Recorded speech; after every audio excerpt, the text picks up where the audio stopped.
శారదమ్మకి సుమతి ఒక్కగానొక్క కూతురు. శారదమ్మ అందరిలానే తన కూతురు సుమతికి కూడా మన సాంప్రదాయం గురించి అన్ని విషయాలు నేర్పించింది. బంగారు తల్లి, తొందరలోనే నీకు పెళ్ళవుతుంది. పెళ్లి తర్వాత నువ్వు వేరే ఇంటికి వెళ్ళిపోతావు. నేను నీకు అన్ని పనులు నేర్పించాను. నువ్వు పనులన్నీ చాలా బాగా చేయగలవు. అందుకే ఎవరు నిన్ను ఏమన్నా, ఎవరు నిన్ను ఎంత ప్రేమగా చూసుకున్నా నువ్వు మాత్రం నీ సంస్కారాన్ని అస్సలు మర్చిపోకు. పొద్దున్నే లేచి స్నానం చేసి పూజ చేసుకో. తర్వాత అందరికోసం వంట చెయ్యి. ఎప్పుడు ఎవ్వరూ నీ గురించి ఏమీ మాట్లాడకూడదమ్మా. అమ్మా, నువ్వెందుకు టెన్షన్ పడతావు? నేను చిన్నప్పటి నుండే పొద్దున్నే లేచి వంట చేస్తున్నాను. అయినా నువ్వు నాకు ఎప్పుడు ఏదో ఒకటి నేర్పుతూనే ఉంటావు కదా అమ్మా. నువ్వేం టెన్షన్ పడకమ్మా. నీకు మా అత్తారింటి నుండి ఏ కంప్లైంటు రానివ్వనమ్మా. సుమతి తన తల్లికి మాటిస్తుంది. అత్తారింటికి వెళ్ళాక ఎవరు ఎంత ప్రేమగా చూసుకున్నా తను మాత్రం తన సంస్కారాన్ని మర్చిపోనని. అలాగే పొద్దున్నే లేచి అందరికోసం ప్రేమగా వంట చేస్తుంది. చూస్తూ చూస్తూనే సుమతి పెళ్లి అయిపోతుంది. సుమతి అత్తారింటికొచ్చేస్తుంది. ఆ రోజు ఆమె అత్తారింట్లో మొదటిసారి వంట చేయబోతుంది. మంచిదైంది. అత్తయ్య రాత్రే నాకు వంటగదిలో ఏ సామాన్లు ఎక్కడెక్కడున్నాయో చెప్పేశారు. లేదంటే పొద్దున్నే నేను వంట చేయడానికి కుదిరేదే కాదు. ఇంకా ఎవ్వరూ నిద్రలేవలేనట్టుంది. ఏం చెయ్యను? ఓ పని చేస్తాను. నవీన్ని నిద్రలేపుతాను. ఆయనే అందర్నీ లేపుతారు. సుమతి తన తల్లి శారదమ్మ చెప్పినట్లే చేస్తుంది.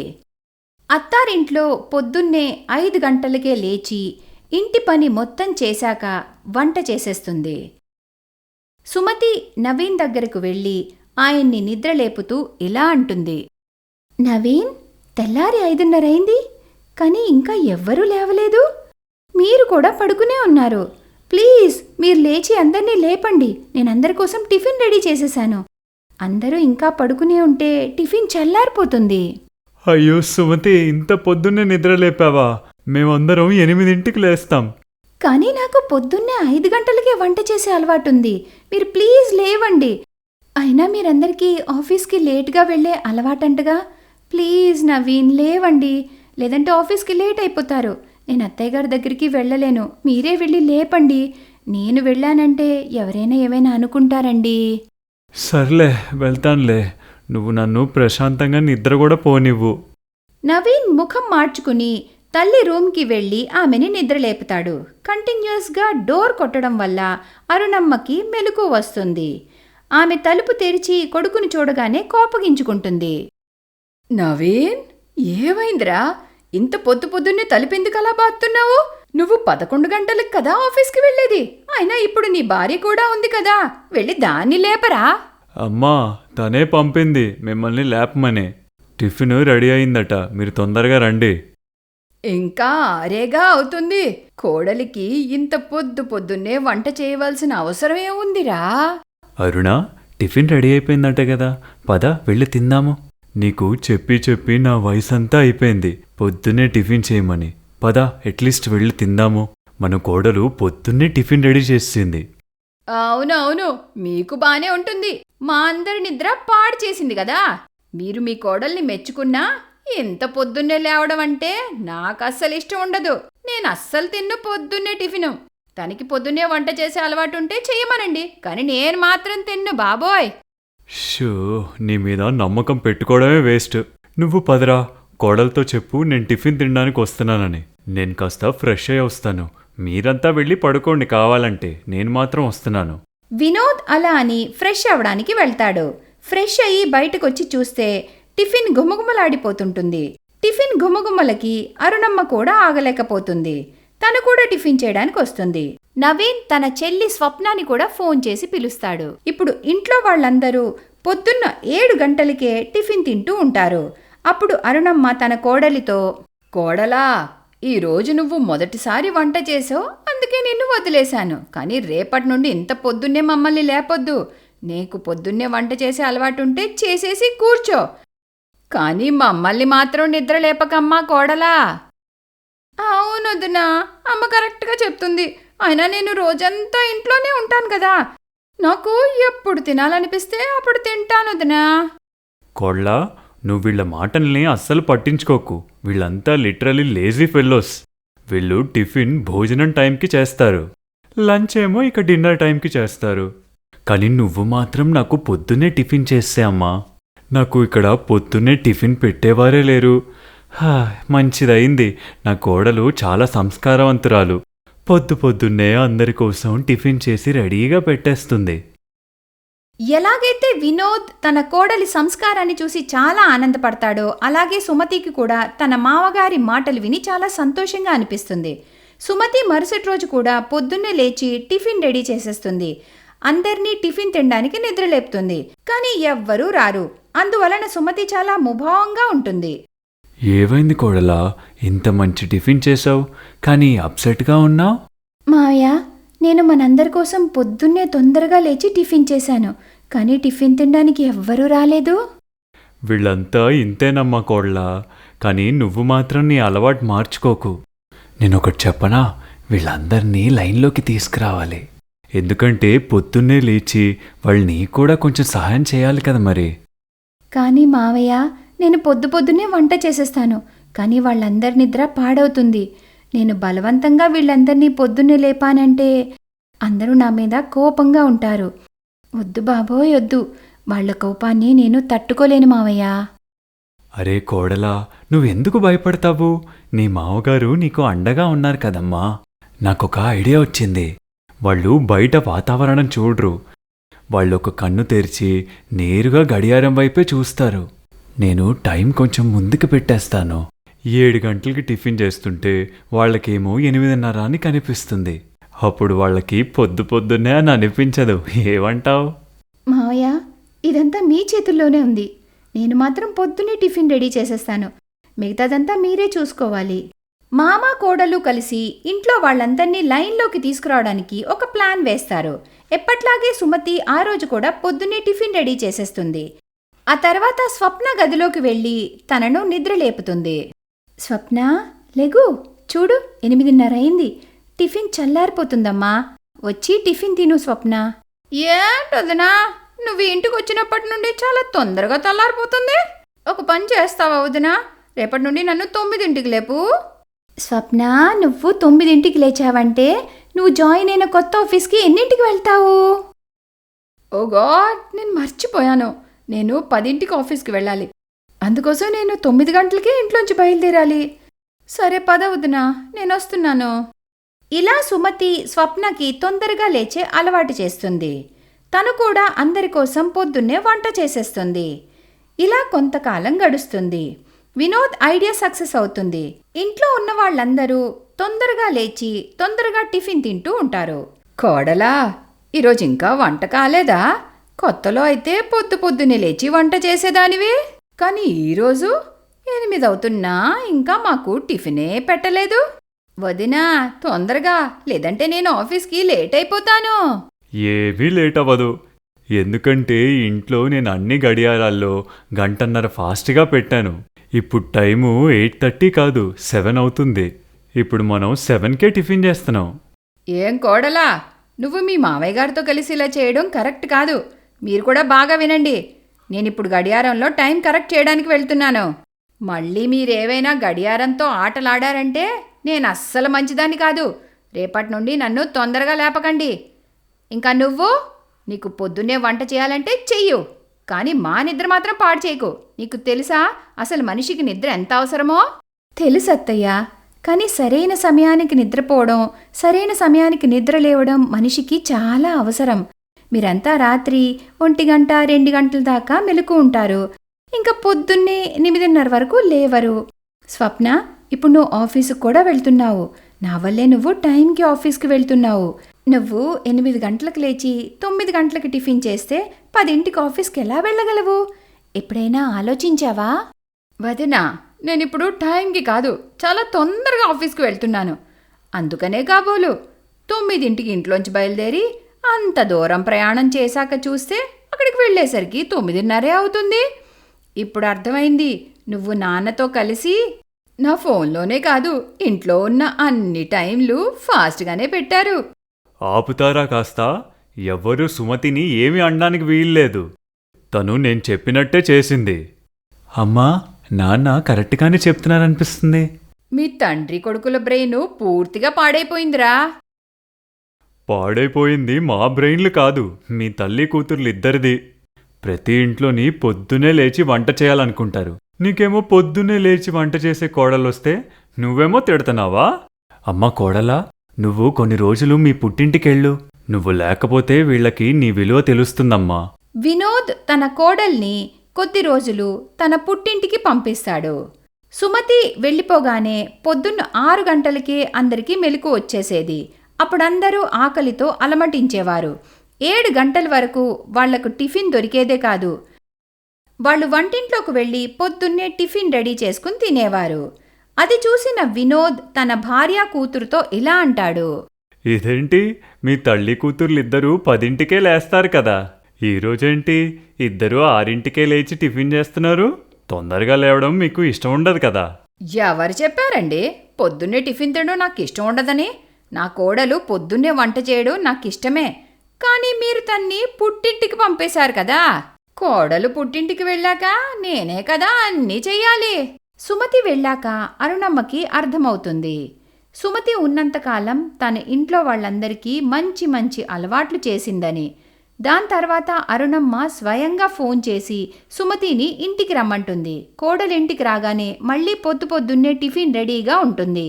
ఇక మీదట సుమతి అత్తగారితో సహా ఎవ్వరికీ కూడా పొద్దున్నే వంట చేయడం అభ్యంతరంగా ఉండదు.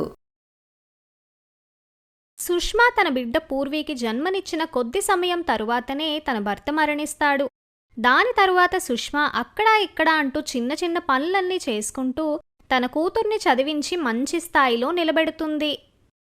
అమ్మా, మా ఆఫీస్ ఓనర్ కిరణ్ గారు ఇంకా నేను ఒకరిని ఒకరు బాగా ఇష్టపడుతున్నాం. అందుకే మేం పెళ్లి చేసుకోవాలని అనుకుంటున్నామమ్మా. నాకు అసలు తెలియనే లేదు నా కూతురు అప్పుడే ఇంత పెద్దదైపోయిందని. సరే తల్లి, వచ్చే వారం వాళ్ళని ఇంటికి రమ్మను, నేను మాట్లాడతాను మీ పెళ్లి విషయాలన్నీ. అంతటితో పూర్వి వచ్చే వారం కిరణ్ ఫ్యామిలీని తన ఇంటికి ఆహ్వానిస్తుంది. అలానే పెళ్లి ఖాయమైన కొన్ని రోజుల్లోనే పూర్వి పెళ్లి చేసుకుని వాళ్ళ అత్తగారింటికి కూడా వెళ్ళిపోతుంది. మరుసటి రోజున చెయ్యాల్సిన వ్రతంకి వస్తుంది. అమ్మా, నువ్వు త్వరగా నీ సామానన్నీ ప్యాక్ చేసుకో. నేను నిన్నిక్కడ ఒంటరిగా వదిలేసి వెళ్ళలేనమ్మా. అదీ కాక ఈ మధ్య అస్సలే నీ ఆరోగ్యం బాగోటం లేదు. కానీ తల్లి, నేను మీ అత్తగారింటికి వచ్చి ఎలా ఉండగలను చెప్పు? మీ అత్తింటి వాళ్ళు ఏమనుకుంటారో? ఎవ్వరూ ఏమీ అనుకోర్లే అమ్మా, నువ్వు ముందైతే త్వరగా నాతో పద. అలా అంటూ పూర్వి తన తల్లిని తనతో పాటు అత్తగారింటికి తీసుకుని వెళ్తుంది. కొద్ది రోజుల వరకు అంతా బాగానే ఉంటుంది. కానీ ఇంతలో ఒక రోజున పూర్వి అత్తగారైన సులోచన సుష్మాతో ఇలా అంటుంది. వదినగారు, నిజానికి నేనైతే ఇదే మొదటిసారి చూస్తున్నాను, కోడలతో పాటు తల్లి కూడా అత్తగారింటికి వచ్చి ఉండడం. మీరు తప్పుగా అనుకోకండి, కానీ మా ఇంట్లో అయితే కూతురు మెట్టినింటిలో నీళ్లు తాగడం కూడా పాపంగా భావిస్తాం. కానీ మీరేమో... ఆగండి వదినగారు, నేను ఇక్కడికి వచ్చింది నా కూతురుతో కొన్ని రోజులు ఉండడానికి మాత్రమే. ఒంటరిగా ఉండే అలవాటు తనకి లేదు కదా, అందుకే నేను రేపు తెల్లవారుగానే ఇక్కడి నుంచి వెళ్ళిపోతాను. సుష్మాకి సులోచన అన్న మాటలు విని చాలా బాధగా అనిపిస్తుంది. కానీ సుష్మా జరిగిన సంఘటన గురించి పూర్వికి ఏమీ చెప్పకుండా మరుసటి రోజు ఉదయం లేచి తన సామాను ప్యాక్ చేసుకోవడం మొదలు పెడుతుంది. నువ్విప్పుడు ఈ సామానంతా ఎందుకు ప్యాక్ చేసుకుంటున్నావమ్మా? ఎక్కడికైనా వెళ్తున్నావా ఏంటి? అవును తల్లి, మీ అత్తగారింటికి వచ్చి చాలా రోజులు అవుతుంది కదా, అందుకే నేను మన ఇంటికి తిరిగి వెళ్ళిపోతున్నాను. అసలేమంటున్నావమ్మా నువ్వు? ఒక్కదానివే అక్కడ ఎలా ఉంటావు? నీ ఆరోగ్యం కూడా అస్సలు బాగోటం లేదు ఈ మధ్య. ఎప్పుడు కళ్ళు తిరిగి పడిపోతావో ఏంటో తెలియదు. ఒకవేళ నీకక్కడ జరగరాంది ఏదైనా జరిగితే ఎవరు చూసుకుంటారమ్మా నిన్ను? అరే పూర్వీ తల్లి, ఏమీ అవ్వదు మీ అమ్మగారికి. ఇంతకు ముందంటే ఆవిడికి నీ పెళ్లి టెన్షన్ బాగా ఉంది, అందుకే ఆరోగ్యం పాడై ఉంటుంది. కానీ ఇప్పుడు నీ పెళ్ళి అయిపోయిందిగా, ఇంకేం టెన్షన్స్ ఉంటాయి చెప్పు? ఆవిడ్ని వెళ్ళనివ్వు, లేదంటే సమాజమంతా ఆవిడ్ని ఆడిపోసుకుని జీవితాన్ని నరకం చేస్తారు. అదీ కాక నీకు తెలుసు కదా, కూతురి వాళ్ళ అత్తింట్లో ఉండడం ఎంత పాపంగా భావిస్తారో. అవును తల్లి, వదినగారు చెప్పింది అక్షరాల నిజం. నువ్వు నా గురించి దిగులు పడకు, నేను జాగ్రత్తగా ఉంటాను. నేను నీకు ఎప్పుడు గుర్తుకు వచ్చినా మన ఇంటికి వచ్చే, ఎంతో దూరం వెళ్ళడం లేదు కదా తల్లి. సరే అమ్మా. అంతటితో సుష్మా తన సామాను తీసుకుని అక్కడి నుంచి వెళ్ళిపోతుంది. పూర్వి ప్రతిరోజు వాళ్ళమ్మతో ఫోన్లో మాట్లాడుతూ ఉండేది. అప్పుడప్పుడు కలవటానికి కూడా వెళ్తుండేది. అలానే తన అమ్మకి ఆర్థికంగా కూడా సహాయం చేస్తుండేది. కానీ పూర్వి అత్తగారికి ఈ విషయం గురించి ఏం తెలియదు. అలా ఒక రోజున పూర్వి వాళ్ళ అమ్మని కలవటానికి బయలుదేరుతూ ఉంటుంది. ఇంతలో వాళ్ళ అత్తగారు పూర్వి తన పర్సులో కొంత డబ్బుని పెట్టడం గమనిస్తుంది. తల్లి పూర్వి, ఎక్కడికి వెళ్తున్నావు? షాపింగ్కి ఏమైనా వెళ్తున్నావా? లేదత్తమ్మా, నేను మా అమ్మని కలవటానికి వెళ్తున్నాను. నిన్న అమ్మతో మాట్లాడాను, తనకి ఒంట్లో అస్సలు బాగోలేదంట, అందుకే ఒకసారి కలిసి వద్దామని వెళ్తున్నాను. తప్పుగా అనుకోనంటే ఒకటి అడుగుతాను తల్లి. ఓ 2 ఊర్లు దాటగానే మీ అమ్మగారు ఇల్లు వచ్చేస్తుంది కదా, అది కూడా మన కారులోనే వెళ్తున్నావు కదా, మరి ఎందుకోసమని ఎంత డబ్బు తీసుకుని వెళ్తున్నావు నువ్వు? అత్తమ్మా, అమ్మకి ఆరోగ్యం అస్సలే బాగోలేదు, అందుకే ఏమైనా ఫ్రూట్స్ తీసుకొని రేషన్ ఇంకా మందులు తీసుకొని వెళ్దామని అనుకుంటున్నాను. అదీ కాక అమ్మ పని కూడా చేయలేకపోతోంది, అందుకే కొంత డబ్బుని కూడా ఇచ్చి వద్దాం అనుకుంటున్నాను అత్తమ్మా. వాహ్ కోడలి పిల్ల, వాహ్! నా కొడుకు ఇక్కడ ఒక డబ్బుల చెట్టును వేసి ఉంచాడు కదా, నువ్వు కావాలి అనుకున్నప్పుడు తెంపుకొని మీ అమ్మగారి దగ్గరికి చేరుస్తూ ఉండడానికి. ఏంటత్తమ్మా, ఏమంటున్నారు మీరసలు? మా అమ్మ అనారోగ్యంతో ఉంది, కేవలం అందుకే నేను ఈ డబ్బుని ఇస్తున్నాను, లేదంటే నేనెందుకు ఇలా చేస్తాను? మా అమ్మ స్వతహాగా కష్టపడే వ్యక్తి, తన పరిస్థితి ఇలా లేకపోతే నా దగ్గర డబ్బు కాదు కదా, ఏమీ తీసుకోదు తను. ఓహో, మీ అమ్మగారు అంత సొంత కష్టం మీద ఉండే వ్యక్తే అయితే ఆ డబ్బులు అక్కడే ఉంచు. ఆవిడ కష్టాన్ని అవమానించాల్సిన పని లేదు. పెట్టే తిరిగి ఆ డబ్బులు బీరువాలో. అలా సులోచన బలవంతంగా పూర్వీ దగ్గర్నుంచి డబ్బుని లాక్కొని అల్మరాలో పెట్టేస్తుంది. అంతటితో పూర్వీ దగ్గర వాళ్ళ అమ్మని కలవటానికి వెళ్లేటప్పుడు ₹1 కూడా ఉండదు. అందుకనే తన దారిలో ఆగి ఒక బంగారపు దుకాణంలో తన బంగారపు ఉంగరాన్ని అమ్మేస్తుంది. ఆ డబ్బుతో వాళ్ళమ్మకి కావాల్సిన కొని ఇంకా డబ్బుని కూడా ఇవ్వచ్చు అని. అమ్మా, నేను నీకోసం తినటానికి ఫ్రూట్స్ తెచ్చాను చూడు. నేను రాత్రికి తిరిగి వెళ్ళిపోతానమ్మా, కానీ నువ్వు చాలా జాగ్రత్తగా ఉండు. నీకోసం తినటానికి తాగటానికి అన్ని సామాన్లు తీసుకొచ్చాను, అందుకే ఇంక నువ్వు సరుకుల కోసం దిగులు పడకమ్మా. ఇదిగో మందులు కూడా తెచ్చాను, ఈ డబ్బుని తీసుకో అమ్మా, ఏదో ఒక అవసరానికి ఉపయోగపడతాయి కదా నీకు. అసలు ఏం చేస్తున్నావు తల్లి నువ్వు? నాకు ఈ డబ్బులు వద్దు, అయినా నాకు కావలసిన సరుకులు మందులు తెచ్చేశావు కదా, ఇంకా ఈ డబ్బెందుకు నాకు? వద్దు. చూడమ్మా, నువ్వు చెప్పే ఏ మాట కూడా నేను వినను. నువ్వు ముందు ఈ డబ్బులు తీసుకో చెప్తాను. అలా పూర్వి బలవంతంగా వాళ్ళ అమ్మ చేతికి డబ్బులు ఇచ్చేస్తుంది. రాత్రయ్యేసరికి తను అత్తగారింటికి తిరిగి వచ్చేస్తుంది. అలా సమయం గడుస్తూ వాళ్ల పెళ్లి అయి 4 సంవత్సరాలు గడిచిపోతాయి. కానీ ఈ 4 ఏళ్లలో వాళ్ళకింకా పిల్లలు పుట్టరు. కిరణ్ నాన్న, నీ పెళ్ళయ్యి ఇప్పటికి 4 సంవత్సరాలయ్యాయి. ఇప్పటికైనా మీరు మాకు మనవడు లేదా మనవరాలి మొహాన్ని చూడనిస్తారా? మేమొకసారి డాక్టర్ దగ్గరికి వెళ్ళాలమ్మా. డాక్టర్ మమ్మల్ని చెకప్కి రమ్మని చెప్పారు. అలా చెప్పి కిరణ్ పూర్వీని తీసుకుని డాక్టర్ దగ్గరికి వెళ్తాడు. అక్కడ వాళ్ళకి తెలుస్తుందేంటంటే పూర్వీ ఎప్పటికీ తల్లి కాలేదు అని. అది విన్న పూర్వీకి గుండె పగిలినంత పనవుతుంది. కానీ ఎప్పుడైతే ఈ విషయం వాళ్ళ అత్తగారు సులోచనకి తెలుస్తుందో తను పూర్వీ జీవితాన్ని చాలా దారుణంగా తయారు చేస్తుంది. చిచ్చి, నష్టజాతకురాలు! ఏ దుష్టగడియల్లో నీ పెళ్లి నా కొడుకుతో చేశానో ఏమో కానీ నువ్వు నా కొడుకు జీవితాన్ని పూర్తిగా నాశనం చేసి పడేశావు. ఇంకా నువ్వు ఈ ఇంట్లోనే ఉన్నావంటే మా వంశం ముందుకెళ్లడం జరగదు. నాన్న కిరణ్, నువ్వు దీన్ని వదిలేసి వేరే పెళ్లి చేసుకో. ఏంటమ్మా అసలు నువ్వేం మాట్లాడుతున్నావు? పూర్వి నా భార్య అమ్మా, తనని ఎలా వదిలేస్తాననుకుంటున్నావు? అలా చెప్పి కిరణ్ అక్కడి నుంచి ఆఫీస్కి వెళ్ళిపోతాడు. ఇంతలో సులోచన కూడా అతని వెనకనే అతని ఆఫీస్కి వెళ్తుంది. నీకేమైనా మతిపోయిందా కిరణ్? ఈ అమ్మాయి మన వంశానికి వారసుడినివ్వలేదు. నా మాట విను, దానికి విడాకులిచ్చి వదిలించుకొని నువ్వు వేరే పెళ్లి చేసుకో. నీకు నా మాటలు అర్థం కావటం లేదమ్మా. దానికి విడాకులు ఇవ్వాలని నాకు కూడా ఉంది, కానీ ఈ కాలంలో విడాకులతో వచ్చే గోల నీకు తెలీదమ్మా. ఒకవేళ నేను దానికి విడాకులు ఇచ్చానంటే నేను వాటితో పాటు నా ఆస్తి కూడా సగం రాసి ఇవ్వాల్సి వస్తుంది. అందుకే నేను ఆ రిస్క్ చేయలేను, కాబట్టి ఇంకేదైనా ప్లాన్ చేయాల్సిందే. అలా అనుకుంటూ కిరణ్ ఇంటికి వెళ్లి పూర్వీని ఎమోషనల్ బ్లాక్మెయిల్ చేయడం మొదలు పెడతాడు. పూర్వి అంటే నాకు చాలా ఇష్టం, కానీ మా అమ్మకి ఇంకా ఈ ఇంటికి వారసుడు కావాలి. అందుకే విను, నేను నీకు విడాకులు ఇవ్వాలనుకోవటం లేదు, కానీ కేవలం పిల్లల కోసం నేను వేరే పెళ్లి చేసుకోవాల్సిందే. నా మాట అర్థం చేసుకోవడానికి ట్రై చెయ్యు. పూర్వీ పరిస్థితి ఎలా అయిపోతుందంటే తను ఎవరినైనా ఏదైనా అనాలి అనుకున్నా ఏమీ అనలేకపోతుంది. అలా కిరణ్ పూర్వీ కళ్ల ముందే వేరే డబ్బున్నమ్మాయిని పెళ్లి చేసుకుంటాడు. పెళ్లైన 1 సంవత్సరానికే వాళ్లకొక బాబు కూడా పుడతాడు. కానీ ఈ మధ్యకాలంలో జరిగిన ఏ విషయాలు పూర్వీ వాళ్ళ అమ్మతో చెప్పదు. తన అత్తగారింట్లో పూర్వీ పరిస్థితి ఒక పని మనిషి కంటే దారుణంగా అయిపోతుంది. ఇంట్లో ఎవ్వరూ కూడా తనతో మాట్లాడటానికి కూడా ఇష్టపడరు. అలా ఒక రోజున కిరణ్ కొడుకు పెరట్లో బోరున ఏడుస్తూ ఉంటాడు. కానీ వాళ్ళమ్మ కూడా వాణ్ణి పట్టించుకోకుండా ఉంటుంది. ఇంకా బాబుని ఊరుకోపెట్టడానికి పూర్వీ వాణ్ణి తన ఒళ్ళోకి తీసుకుందామనుకుంటుంది. ఇంతలో సులోచన అక్కడికి వచ్చి, ఏ నష్టజాతకురాలా, నా మనవడి మీద నీ చెడ్డ చూపు పడిందా? మా నెత్తి మీద పనికిరాని బరువై కూర్చున్నావు. నీకు కొంచెమైనా సిగ్గుగా లేదా ఇక్కడ ఉండడానికి? పూర్తి ఇల్లు నీకు కనీసం మర్యాద కూడా ఇవ్వడం లేదు. అయినా సరే ఇక్కడే పడి ఉంటావే? పూర్వి అప్పటికే లోపల చాలా కృంగిపోయి ఉంటుంది. కానీ ఈరోజు వాళ్ళ అత్తగారన్న మాటలు విని తను చాలా బాధపడి కళ్ళల్లో నీళ్లు తెచ్చుకుంటుంది. అంతటితో ఎవ్వరికీ చెప్పకుండా అక్కడి నుంచి వెళ్ళిపోతుంది. అలా తన ధ్యాసంతా వాళ్ళన్న మాటల మీదనే పెట్టి వెళ్లే దారిని పట్టించుకోదు పూర్వి. ఇంతలో తన ఎదురుగా వస్తున్న కార్ని ఢీకొని పెద్ద యాక్సిడెంట్ అవుతుంది. కార్లో ఉన్న అమ్మాయి మంచిదవ్వడంతో తనని వెంటనే తీసుకుని హాస్పిటల్కి వెళ్తుంది. ఇంతలో అదే హాస్పిటల్లో మందులు తీసుకోవటానికి పూర్వి వాళ్ళ అమ్మ వస్తుంది. పూర్విని ఆ పరిస్థితిలో చూసి వాళ్ళమ్మ చాలా కంగారు పడుతుంది. తిను నా కూతురే డాక్టర్ గారు, అసలేమయ్యింది తనకి? చూడండి, ఇప్పుడు మీతో మాట్లాడడానికి చెప్పడానికి మా దగ్గర సమయం లేదు. మేము వెంటనే ఈ అమ్మాయికి ఆపరేషన్ చెయ్యాలి. ఏ అమ్మాయి కార్ వల్ల అయితే పూర్వికి యాక్సిడెంట్ అవుతుందో తనే పూర్వి ఆపరేషన్కి అయ్యే ఖర్చంతా ఇస్తుంది. అలా కాసేపటి తరువాత పూర్వి స్పృహలోకి వస్తుంది. అప్పుడు తన తల్లి సుష్మా తనని కలవటానికి వెళ్తుంది. నువ్వు బాగానే ఉన్నావు కదా నా బంగారు తల్లి? అసలేమైంది నీకు? మీ అత్తింటి వాళ్ళకి ఈ సంగతి తెలుసా లేదా? అసలు వాళ్ళు నీ గురించి కంగారు పడుతూ ఉంటారుగా. నేను వాళ్ళకి ఫోన్ చేసి ఇక్కడికి రమ్మంటాను. వద్దమ్మా, ఆ మనుషులకి ఫోన్ చేయాల్సిన అవసరమే లేదు. ఏంటి తల్లి, అసలు ఏమయ్యింది? కిరణ్ గారితో నీకేమైనా గొడవ అయ్యిందా ఏంటి? అంతటితో పూర్వి తన తల్లి దగ్గర ఇంకా ఈ విషయాన్ని దాచాలి అని అనుకోదు. అందుకనే తను సుష్మాకి జరిగిన విషయమంతా చెప్పేస్తుంది. పూర్వి చెప్పిన మాటలు విన్న తర్వాత సుష్మాకి గుండె పగిలినంత పనవుతుంది.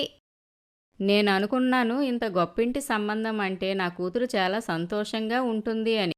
కానీ వాళ్ళంతా కలిసి నీ జీవితాన్ని నరకం చేసేశారు. నువ్వేం దిగులు పడకమ్మా, నీ తల్లి ఇంకా బతికే ఉంది. నువ్వు నాతో పద ఇంటికి. సుష్మా పూర్వీని తనతో పాటు ఇంటికి తీసుకొని వెళ్తుంది. కొన్ని రోజుల తరువాత పూర్వీకి కిరణ్కి లీగల్గా విడాకులిప్పిస్తుంది. దానికి బదులుగా అతని దగ్గర్నుంచి పూర్వి ఇంకా సుష్మా ఏమీ డిమాండ్ చేయరు. పూర్వి అన్ని విషయాల్లో ఎంతో అలసిపోయుంటుంది. కాని ఇంతలో ప్రవీణ్ అనే ఒక మంచి అబ్బాయి తన జీవితంలోకి వచ్చి తనని పెళ్లి చేసుకుంటాడు. అలానే సుష్మాని కూడా వాళ్ళ ఇంటికి తీసుకొని వెళ్తాడు. అలా ఆ కుటుంబం అంతా చాలా సంతోషంగా జీవిస్తారు ఆ తర్వాత.